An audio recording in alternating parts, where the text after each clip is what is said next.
A very good evening and a warm welcome to the program. Thank you for joining us. We're coming to you from the Kampala Serena Conference Center in TV Uganda studios. And tonight we're doing our show in collaboration with Compassion International Uganda, and our guests are from that organization. Thank you so much for joining us. I'll quickly introduce them. Lenny Mugisha, who is right next to me. Lenny Mugisha is the National Director, Compassion International Uganda. He's passionate about children, especially those in extreme need, to ensure they grow up loved, known, and protected. And at the extreme end, we have Audrey Karuhanga, who is a program support specialist in charge of child and youth development at Compassion International Uganda. Audrey is a youth development expert. She brings perspective from her experience working with children and youth and has a great appetite for helping young people maximize their potential. You're clearly very passionate about youth, both of you, and children, so it's good to have you in the studio. Thank you. Thank you. Great. Today our show is focusing on children and youth, and we're speaking about them in the regard of strengthening Uganda's greatest resource. People usually say that, and I just want us to qualify that statement, strengthening Uganda's resource. Why do we say that when it comes to children and youth? Well, I think we have clear statistics to indicate that majority of our people in Uganda are children and youth.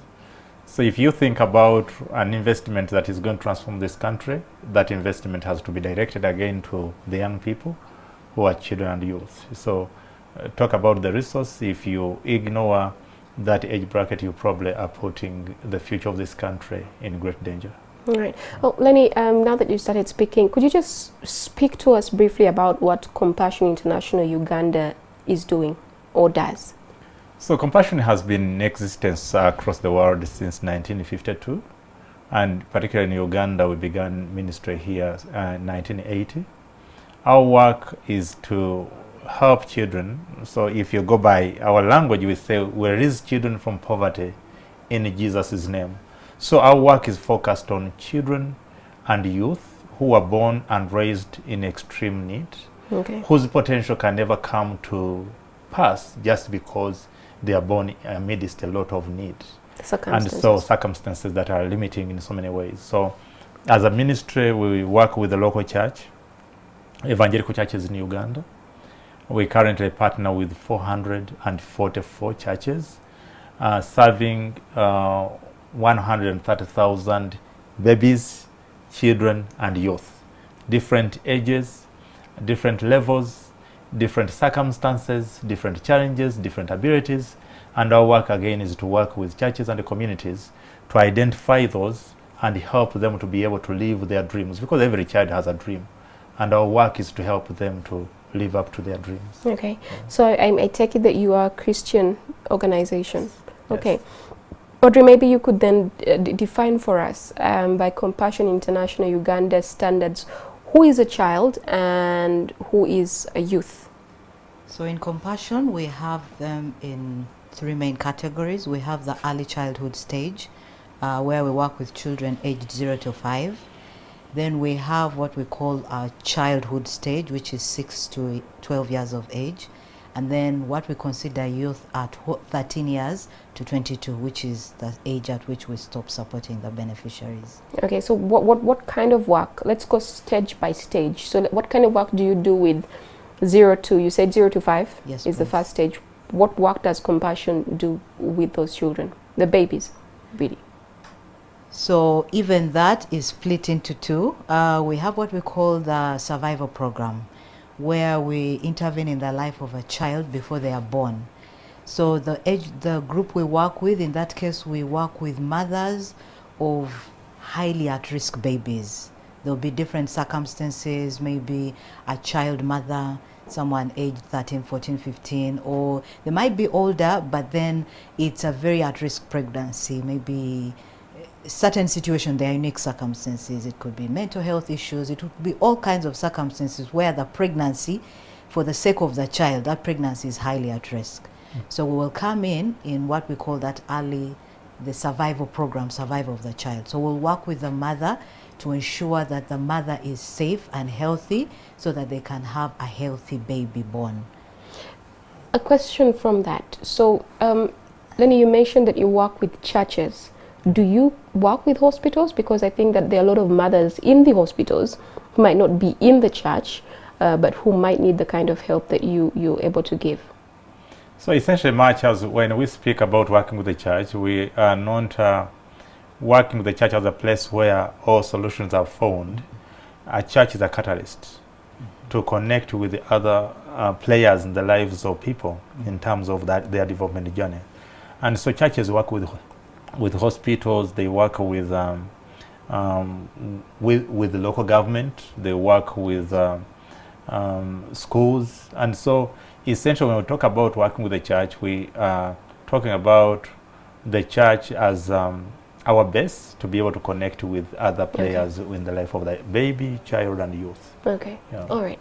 Please, Audrey, you were saying. So that's the survival program. So the child is born, we'll look after them, again, mostly working through with the mother, with the parent, building the capacity of the mother to support their own child. So there's a lot of skilling happening, but really to ensure the health of the child, we take care of the mother. Okay. But working towards making sure that the mother can then take care of her child. That's what we are aiming for. So that's 0 to 5? Yes, so 0 to really after 1 year, we're going to graduate you. Some of them will graduate into what we call, we'll still keep you on the program, still take care of you at home while you're still at home. We have what we call home-based care. So your parents are the ones that are looking at, we support you in your home. As you get older, we have what we call center-based programs. So by around 4 years, when a child can get into nursery school, we'll support them to be able to start going to school. But then our learning interventions in the life of the child can then start. They come to our centers.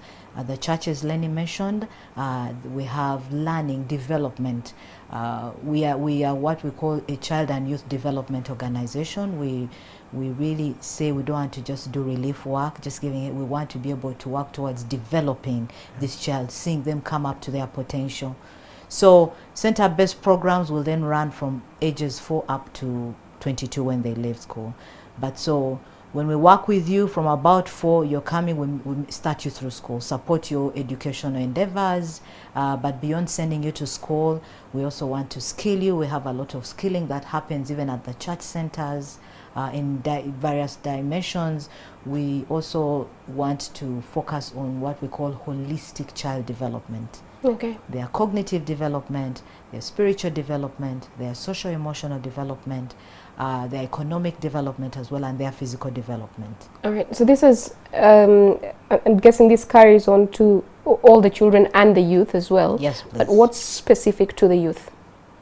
What specific interventions do you have with the youth? Because that's a totally different age group. They come with their own special needs. I'm sure Audrey can be able to detail that package, but overall, our youth development strategy recognizes that again, every child or every youth is gifted differently. There are no programs you could say fit everybody. And so we have different tracks for the youth. Some of them are gifted academically, so in that case then we help them to pursue the academic path to the end. Some of them are gifted in the field of sport, some of them are interested in music and gifted in the field of music. Some of them might never be able to aspire that high, but they probably can be skilled with carpentry, with plumbing. And so it all varies from one youth to another. Okay. And our youth intervention program really is able to identify the youth's ability and be able to align them to their purpose. Okay. Oh, do you have anything to add to that, or has it all been said? All right. Last year was a difficult year for everybody, I guess, and I'm curious to know how Compassion International, fared in the year, but also what kind of support, if any, you were able to give to the children, the pregnant mothers, and also the youth. So I'll start and then we will add to that. So one of the things we were very focused on, for example, was the issue of child protection. So I'm guessing that means you were actively working during the lockdown. Yes, we were. because unfortunately there were still reported cases of abuse, different forms of abuse. So ensuring the safety of the children remained a very high priority, and it was something that we were going to respond to at any and every time it was going to happen. So interventions to deal with that were happening. So the staff at the churches were still also working with security agencies, and protection interventions were still happening. That was happening. But the health of the children, if a child was sick, we had to make sure they were getting the treatment, the medical treatment they needed. So even ensuring just physical health of the children. So nutrition, again, health needs included nutrition interventions. For some of the families that were hard hit, we had many families that were affected with job losses or salary cuts. Yeah. Exactly. Yeah. So in some cases, people would even say, leave that town, go to the village, and yet it wasn't a solution. Feeding still became a problem. So we had a lot of intervention to come in with food help. That was happening for many months because it was a very real need that was happening with kids at home. Maybe one of the other major ones was the children were at home, they're not going to school, but then the government was releasing these home learning packages. Now, a lot of our children up country needed help to be able to download the materials, print the materials, get them, have material I can learn at home, to something to. So we also were very invested in that, making sure that all the children we are helping at least have the learning materials in their hands at home. They can be able to have those. In some cases, some of the churches would make it possible for candidates, so some of the kids, as long as you follow the SOPs, you can revise, for example, in one of the classrooms where they have space. But learning was happening. We were making sure that it was happening in some form. Yeah. Right. Lenny, do you want to add to that? But also, as you add to that, I'm curious to know how many children fall under Compassion International Uganda's support. Yeah. So as I mentioned, we have babies, children and youth to the tune of 130,000. Okay. In about 97 districts in Uganda. Mm-hmm. And so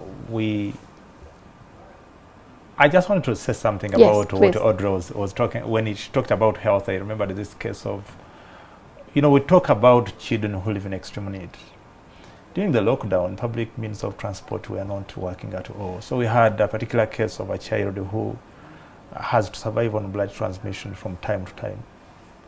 And so what the church did was to actually buy bicycles for the social workers. So every church has staff that help children. And using the bicycle, they were able to help that child go to the hospital where they would be able to cut out blood transfusion. And so you could actually say overall that the lockdown, unlike I think other seasons of life, it was a very distressful season for many mothers who live in extreme poverty, especially when it comes to survival elements such as health, where if you don't have any means to get to the hospital, then your life is extremely in danger. So that was one. Those were quite a number of cases that we had to invest in as an organization. But we also, unlike again in the past where almost all our resources would go directly to the local church to work with the communities to serve the children, during the lockdown, it was quite evident that children who are living in orphanages, who are living in institutions, youth who are living in institutions like juvenile detention centers, we are left with minimal meals, at sometimes going hungry for days. And so we felt a call for us to intervene in that particular ministry, be able to go to orphanages and take the basic needs such as sanitary products, food. And so that was also an area in which as a Ministry of Compassion was heavily invested. All right, let's take a short break and we'll be right back.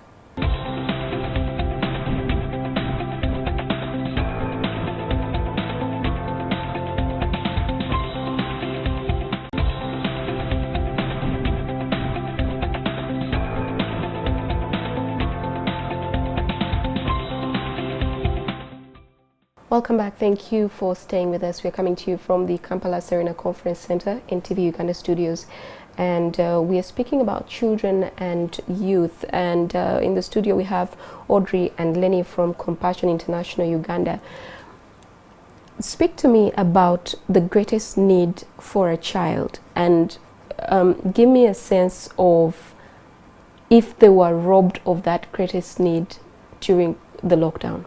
And even now, a lot of things are still not back to what we were used to. So I'm assuming there's still gaps there. What is a child's greatest need, and how was that need affected in the lockdown? Yeah, I could share my perspectives and then Audrey can add, but we have all been children at some point. And I think for me the greatest need for a child is love and a sense of safety, feeling safe. And during the lockdown, remember that especially for us, we work in communities which are in slums, and those are very congested places. And so many mothers and fathers who were doing, call them small jobs, but non probably permanently employed, lost their source of income. And so they're locked at home in a state of hopelessness. That also ushered in, I think, a great deal of mental health challenges. And so many children were subjected to violence. A number of them abused sexually. I think we have not seen numbers of children. This high? Yes, numbers of children conceiving, like we have had during the lockdown, during this COVID-19 season. We have had children 13, 14, in huge numbers. Quite a number of them, even when schools were reopened, quite a number of them were still nursing their babies. And so to speak, children... safety was taken away. Absolutely. And they are, including their innocence. I mean, if a mother and father are fighting before them all the time because of all kinds of distressful conditions, circumstances that are surrounding them, they are sensed to be children, and to enjoy a caring and loving environment was taken away. So I also think, in addition to that, it is a child's need to be taught, nurtured, raised, shown how to live in this world, to thrive, to live up to their potential. I think that need also unfortunately suffered during last year, during this whole COVID period. Even young children now, increasingly children start even just with formal school at younger and younger ages, but they have a need to be taught, to be directed on what it is they're expected to do or live or grow up to become. Now that was very tampered with during COVID period, even though they were home. So you would think that maybe home learning would step up. It didn't necessarily happen because parents are trying to earn a living and bring home the food. So, and then of course you've taken out the school component. So that was a big problem for children. Like, it was a big gap that was created. We'll probably see the effects long after. Later, but that was a need, it's a need a child has. They really need to be directed and guided on how they'll survive in this life and thrive. It actually got worse with churches also closed. And I mean, churches call them places of worship, are places of hope. And so the moment that's taken away, despair. Absolutely. And so many kids were deprived of that opportunity for them to connect with other children in a loving and caring environment where they can be able to sing the songs of children and play and enjoy. So it was extremely stressful for them. Let's speak about youth. What are the challenges that you face working with this particular group in your organization? Well, one of the big challenges is the issue of cost, the cost of doing youth development. First of all, in terms of money, it takes a lot of money to help children get a quality education. Let's before we go to quality, before I add that quality word, it's very costly to help a child develop in terms of money. A lot of the program interventions we're involved with, they require money. It's very costly. It's a challenge. You want to do so much for the young people. You want to be able, Lenny talked about how they're different. Young people are different. They have different talents and abilities. But for you to do even just talent identification, the range of things you have to do for children to be able to know what it is they are good at, you need money. You need money to be able to resource these sort of interventions. And then we can only do so much because the need is broad. So it's costly in terms of money and time. Okay, even the time. You know how sometimes even just raising a child, people look at a well-behaved child and they think maybe that child dropped from the sky or something. It took time and effort for that child to be disciplined and, you know, that hardworking. Someone invested time. And then when you see some child who is very indisciplined, they don't know anything, they can't do anything, someone hasn't taken the time to teach them. Unfortunately, we are not born knowing. Someone has to invest in teaching us. So one of the big challenges is the cost. There's a huge cost involved in working with these young people. Let me just mention related to that like last year, for example, even when we had the children at home, we couldn't help them much in terms of skilling them, because don't gather in groups. Observe that. So in many cases, you're trying to work in a more complex situation now. They are not as readily available. So school is not teaching them. You can't gather them in these learning centers. So we got a whole new ball game. And if you have to gather them, it's going to be online, and not everybody has the resources. But when you speak about education, usually education, the next thing is health. So I'm wondering about the cost of health. Is that also all cost of youth development? Because remember when we said for us development is holistic. So part of development is your physical development, even just staying healthy. Now when we work with poorer communities and families, you're dealing with issues like a lot of the ones we work with, apart from the fact that I need you to teach me and help me be able to, you know, navigate life, they have to deal with the consequences of living in extreme poverty. We're hungry. Learning when you're hungry is complicated. For youth, especially when we start talking about issues about how I dress, how I talk, where I stay, it starts becoming a bigger issue as you get older and older. So, but all of that, every aspect of development costs much money. Yeah. I mean, and now, you know, the cost doubles when you have a pregnant youth, you know, absolutely, a youth mother, and so on. Yeah. But you know, there was another element that I think Audrey has not mentioned, which I think is so important for us to talk about here, is cost in terms of absence of skill and capacity among the adults that are living with the children and youth. Quite a number of them, well, I don't shy away from talking about this, quite a number of us have broken lives. And so even when looking for people to work with the youth that are troubled, it's extremely hard to find one person who is highly invested in understanding what might be motivating this child to behave the way they are behaving, what might be the root cause of certain temperaments that youth are bringing on board. And so that lack of capacity. And at all times you will find that many people who are working with children and youth think that they are going to manage them through coercion.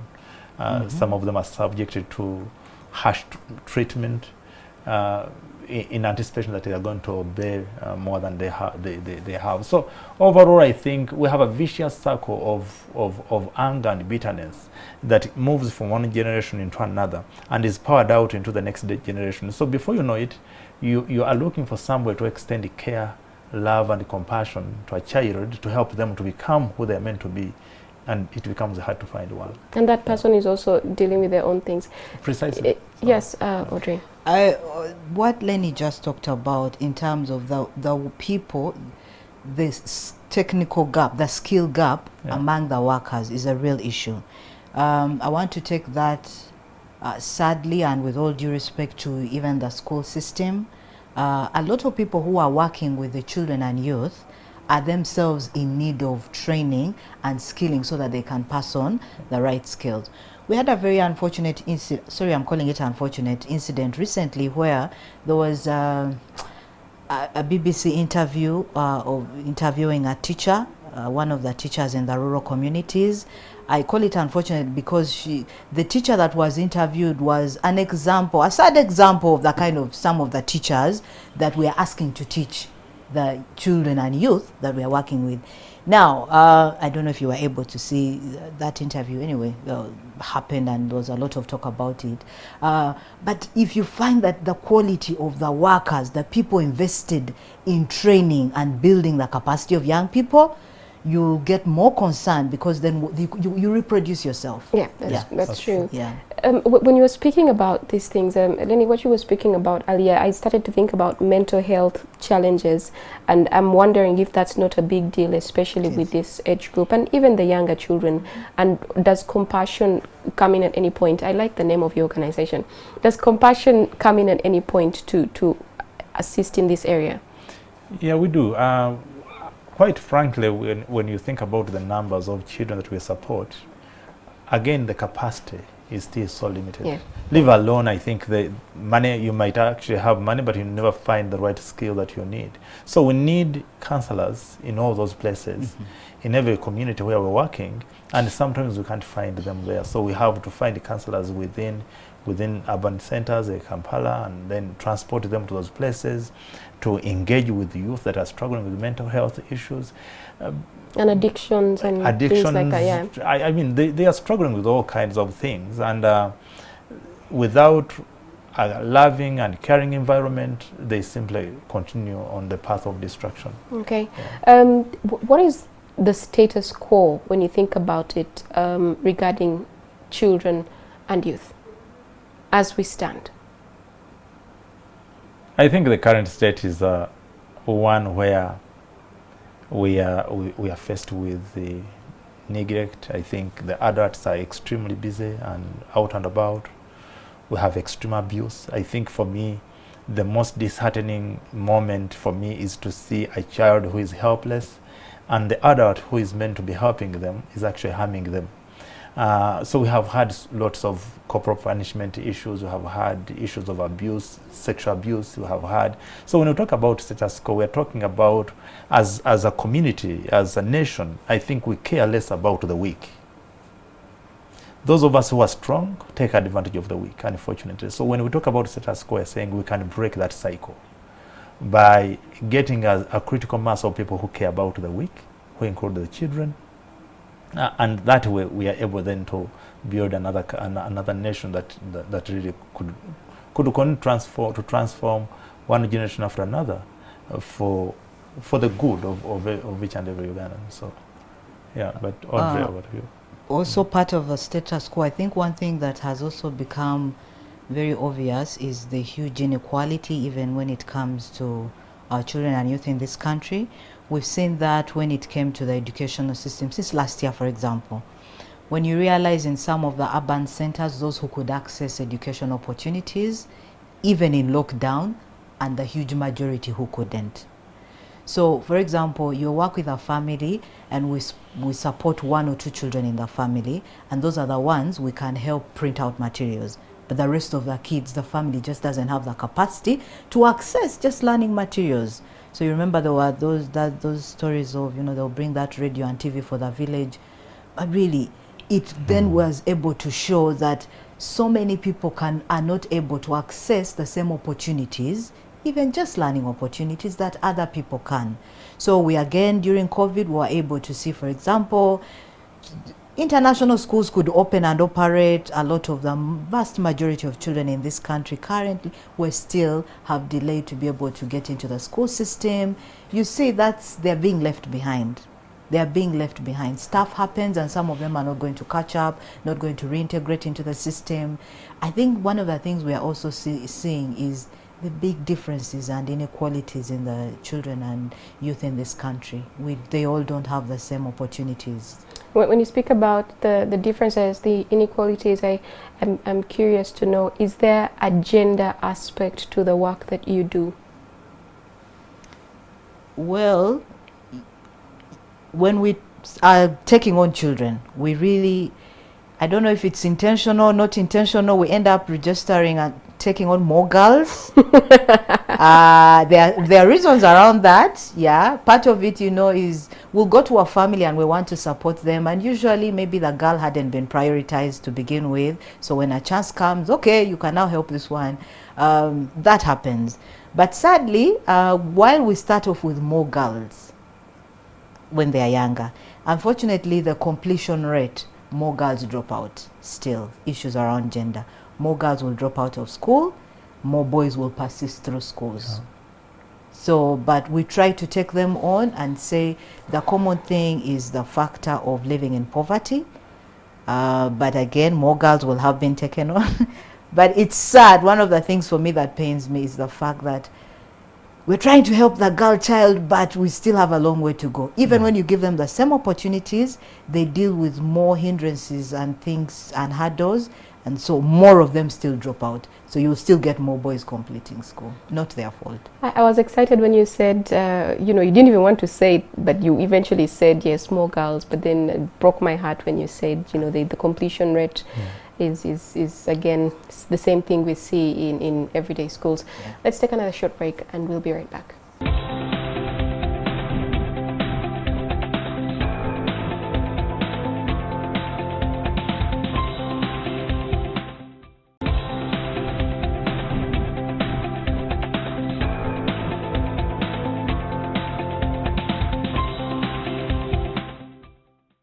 Welcome back. Thank you for staying with us. We have Lenny and Audrey in the studio, and we're speaking about children and youth strengthening Uganda's greatest resource. And I know there are a lot of disheartening stories, but I think that the more stories we tell of what's happening out there allow people to actually, you know, get out of their comfortable zones at home and understand that these things are happening there. So I want to get a story from each of you, a disheartening story that shook you and, you know, got you to realize that the work you do is important. Yeah, so part of my work as the occupant of the National Director's Office is to ensure that every child on our program is protected. So I get to read quite a number of reports of child abuse. I can guarantee you that one of the worst days is when you wake up and the first report you have to read is of a child that is facing extreme abuse.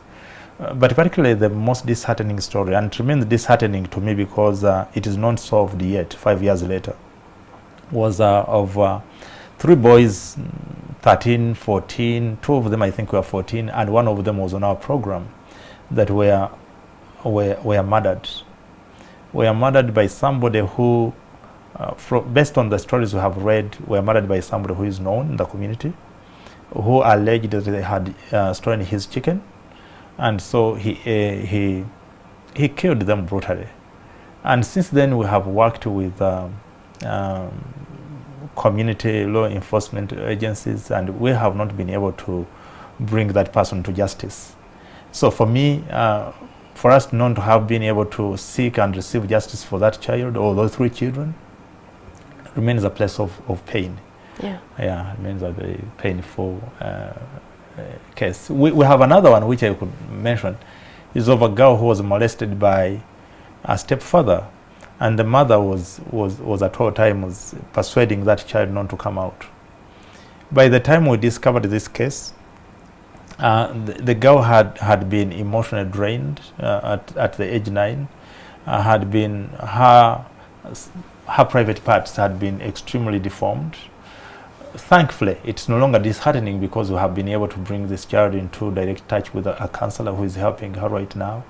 She was reconstructed at one of the hospitals, and so she's on the verge of coming back to her personal dignity, regaining her personal dignity. And the stepfather also faced the full force of the law and was actually prosecuted and sentenced to, and right now is still in prison. So those are quite you know, you can reconstruct body parts, but yes, it's very difficult to reconstruct the mind and what you have gone through psychologically. Thank you for sharing those stories. Audrey, do you have any stories that come to mind?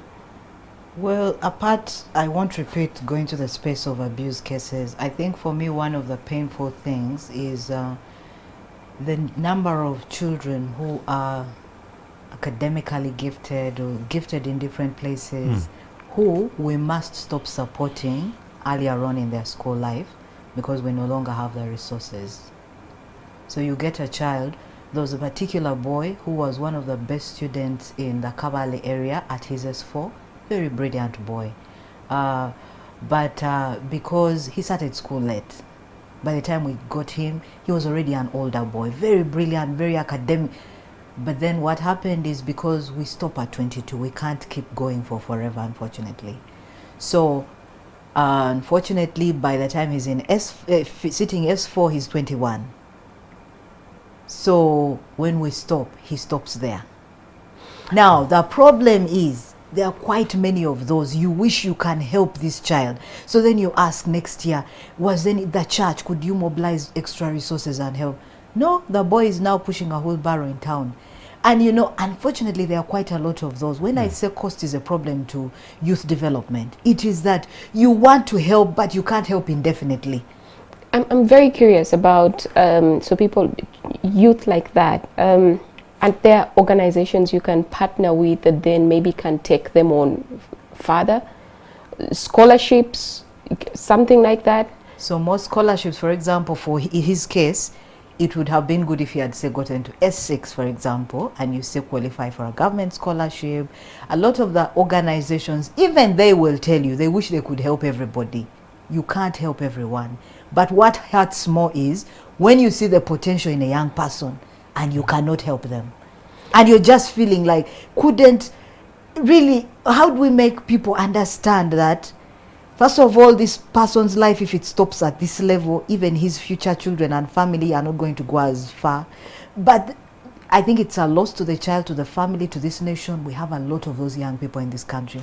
But I think what Audrey has not mentioned is that we are also having a very intensive conversation internally to say, how do we make sure that this child or this youth, because at that point, from the Western perspective, you should be on your own. Yeah, 22. But from our own context, you cannot be on your own, because they again circumstances prevent you from moving and on a normal pace. And so we are having that internal conversation, but we are also in touch with other like-minded organizations. Now, the painful story, the painful part of what Audrey was sharing is that sometimes we never even get to understand how gifted this child was. Somebody got to know that they are 22 and they are due to leave, and so they leave. And so you eventually learn that this person was extraordinary, was so gifted, and we lost them, and they're now pushing a wheelbarrow, as she mentioned. So those are painful, but that's why we're here. We are here so that you can watch. So that we can make Ugandans feel that this is not compassionate work alone. Yes. We need to identify, we have to do this together. The stories can't all be doom and gloom, so I'm sure there are some exciting stories. You know, you look at some of the children, the youth that have gone through compassion, and you smile and say the work is worth it. Tell me your story, Audrey. Well, I'm just thinking about some of the ones that are even still on the program that we are so proud of. You wish you could tell the whole country how they're doing. I'll think of, let me mention two. One of the boys was born with HIV. He was born with HIV. He went through a period of discovering it and the problems that go with it. But then he decided to switch that around and decide, okay, this is my state, but I can decide to live positively with this illness. And so what's remarkable about this young man is how he has decided he's going to be a champion for young people who are living with HIV and AIDS. The type of work he is doing to help those living with HIV and AIDS, way beyond the ones we work with in the community. During COVID, he was one of those people who would get on a bike and say, I'm taking medicine. You can't come to hospital. I will take medicine, your medication, to you where you are. You have to stay alive. There's a boy we featured on NTV. I don't know if it was him, but that's a very similar story. But okay, carry on. Okay, but we have another girl that we are really celebrating. And for her, when she was younger, a child who was sexually raped, a young girl was raped, and she was so outraged because the guy was arrested and then in a short while he was out. And she said, so he comes out, but what about this girl? She's hiding, and this from the time she's now at university, she's at KIU, but she was so outraged. How does he go on and this one's life is messed up? So she decided she's going to become an advocate for victims of sexual violence. Now, when young people take on a cause, it's a bit different from us because they are so idealistic and it is wrong and you have to listen. And have you heard about this one? And it's amazing when you see someone, you really feel like there's hope for the future. These kids are going to take on causes, Yeah. they are going places, they believe, they raise their cases, and you really feel like, I don't know things, but these kids are, so they're fiery, they're they're very passionate. fiery, yeah. All right, So- your story. I think when you talk about, by the way, we have so many of them. Give me one. Well, okay, I'm going to just mention one, but we have lawyers, we have doctors, we have all kinds of people. But particularly this one lady stands out for me. She was born in a family that is so limited in so many ways, and she took on a commitment to demystify all the fears about math. You know how they talk about math and talk about women and math and so on and so forth. And she pursued math. Today she's a PhD. She has a PhD in mathematics. She is a professor at Macquarie University. And so for me, those serve as the inspiration. Those are the reasons why I wake up every day and go to work. The other story that I wanted to mention is of a young lady who actually just completed her senior 6 at King's College, Budo. And she mentioned that her goal is to become a neurosurgeon. She's a total orphan. Just came out of a community where where the circumstances were so limiting in so many ways, and her goal is to become a neurosurgeon, targeting one of the most outstanding universities in the world today. So, for me, those young people who are able to demystify the circumstances and defy the rules of poverty and are able to emerge to become an answer to the communities where they live and beyond, make my day. That's So, amazing. yeah. I like the stories you've told. They've, given me a bit of the energy back.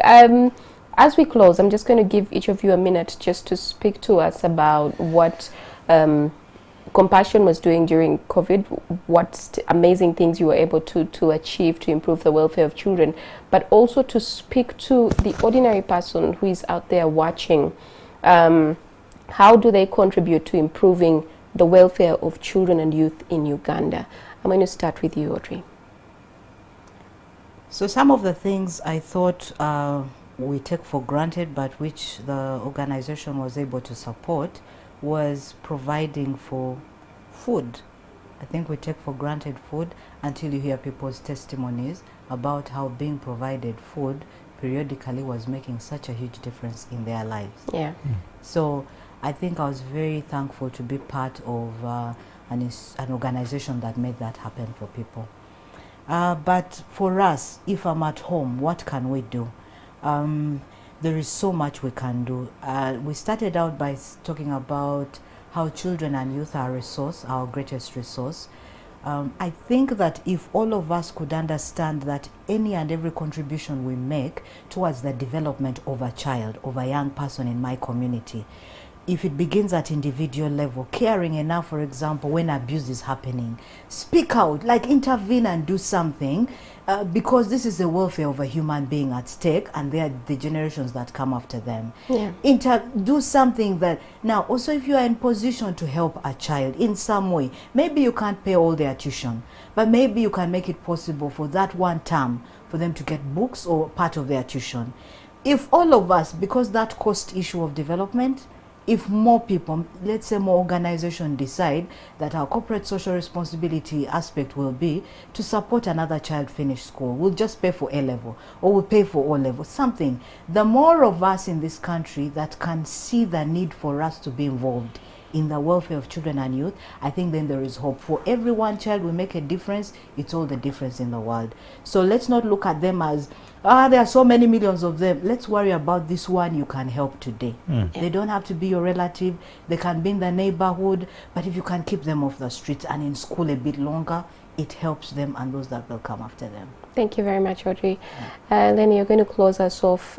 So again, speak to the same things that that Audrey spoke to, and we'll wrap up the show. Yeah, I think for me, I tend to think you could start small. Start small by taking care of the child that is closest to you in our homes. Extend care, love, and compassion to that child by educating them, train them, show them the way, show them love, and that we were able to again break the cycle of mental and love poverty that we have today. So if you think about We talk about issues like corruption. If you want a corrupt-free environment, you begin with a child. If you want a caring doctor, deal with that. If you want a loving teacher, deal with a child. Environment. So, if you want a protected environment, again, deal with a child. So if we think about a better country, think about a child today and what you could do today to prepare for that better country that you aspire for. Wow. Yeah. Thank you so much. Thank you so much, Lenny, and thank you very much, Audrey. You've been an amazing pair to have in the studio with me this Sunday evening. Thank you so much for taking the time to share these stories of the children and the youth out there, and also to speak to us about how we can make a contribution. Well, that brings us to the end of our show for tonight. Thank you for watching. Coming up is NTV Weekend Edition.